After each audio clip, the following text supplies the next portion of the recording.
कितना accurate location पे पाकिस्तानी बैठे थे, जो आपसे ये पूछ देते थे सब कि दाहिना आंख में मारेगी बायां आंख में मारे। इतना खतरनाक पोजीशन पे बैठे था पूरा बम। कारगिल में जितने शहीद हुए थे उस पहाड़ पर भी किसी एक सिपाही के पीठ पर गोली नहीं लगी थी, चाहे वो जाट रेजिमेंट का हो, सिख रेजिमेंट का हो या फिर राष्ट्रीय राइफल का किसी भी रेजिमेंट का था। अमेरिका से मांगा गया टारगेटेड बम तो उसने नहीं दिया, जीपीएस मांगा गया नहीं दिया। ये सब देखिए, ये एरिया तो पीओके कहलाता है। हम लोग की भी लापरवाही है थोड़ा सा। पीओके के बाद यहां पर कारगिल है, ये रहा देखिए कारगिल। कितना दूर है कारगिल यहां से, ये कारगिल है। ये कारगिल, बटालिक, द्रास, ये सब एरिया है सेना के। यहां पर पाकिस्तानी क्या किए सब 1999 में हारे कब थे सब, 84 में। कब हारा था सब, हारा था 84 में।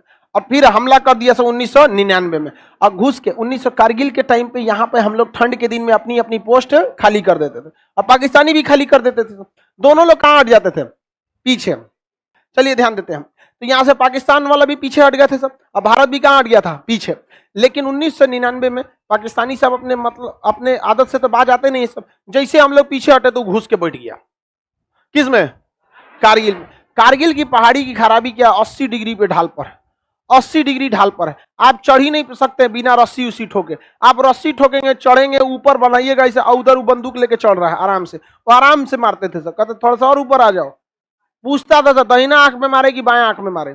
सोचिए कितना एक्यूरेट लोकेशन पे पाकिस्तानी बैठे थे सब, जो आपसे ये पूछ देते थे सब कि दाहिना आंख में मारे कि बायां आंख में मारे। इतना खतरनाक पोजीशन पे बैठे था, पूरा बंकर बना के बैठे थे। और भारत वालों को समझ में नहीं आया है कहां पे। अब बिहार रेजिमेंट गई थी, शहीद हो गई थी बिहार रेजिमेंट, पता ही नहीं चल पाया था कि कहां पे फौजी है यहाँ पर। लेकिन जो बिहार रेजिमेंट के सैनिक शहीद हुए थे उनकी छाती पे लगी गोली से ये समझ में आता था कि गोली आई किधर से है। तो हमेशा सोचिए, अपनी शहादत दे के अपने आने वाली पीढ़ियों के लिए भी आदमी, आने वाले पीछे जो बटालियन थे उसके लिए रास्ता तो बना के गया यहाँ पर। और जब बॉडी चेक किया गया तो किसी भी बिहारी फौज के पीठ पर एक भी गोली नहीं थी। ये बताता है कि चढ़ते में मारे गए। कारगिल में जितने शहीद हुए थे उस पहाड़ पर भी किसी एक सिपाही के पीठ पर गोली नहीं लगी थी, चाहे वो जाट रेजिमेंट का हो, सिख रेजिमेंट का हो या फिर राष्ट्रीय राइफल का किसी भी रेजिमेंट का हो, कोई किसी के भी पीठ पर गोली नहीं लगी थी। और पाकिस्तानियों की लाश को हम लोगों ने दफनाया था, पाकिस्तानी लाश भी लेने से मना कर दिए थे, और कितनों के पीठ पर गोली लगी थी, भागने लगा था सब लास्ट में। अजब हाल है यार, भाग रहा है सब। यहाँ पे आए हो तो मर के जाओ।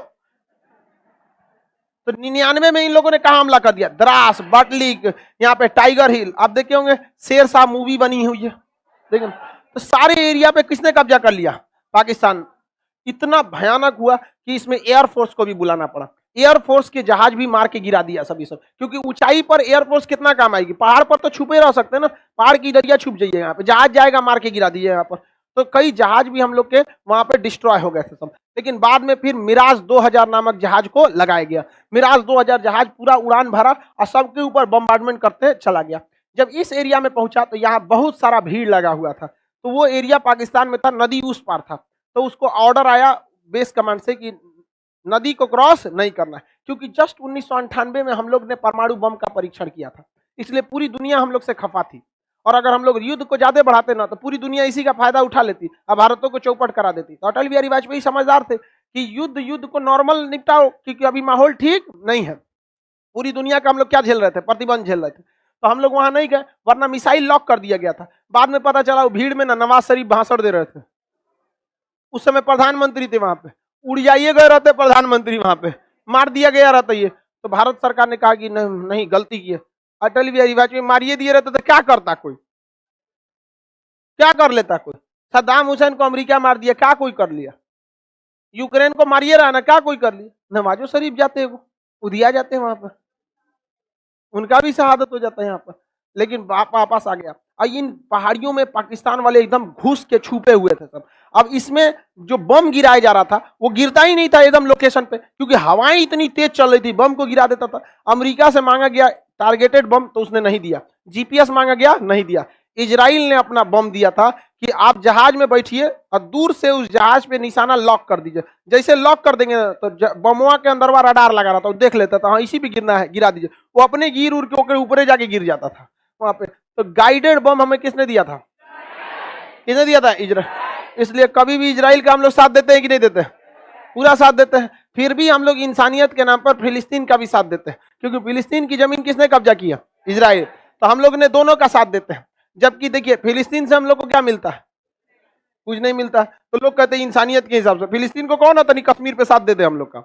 हमारा पे पूरा बवाल हो गया था, खाली यही मैटर था, फिलिस्तीन और इजराइल वाला मैटर। इसी मैटर को लेके क्या हो गया था? बवाल हो गया था। हम तो सही बात बोले थे ना, बाद में उस सबको भी लगता है नहीं खान सर सही बोल रहे थे।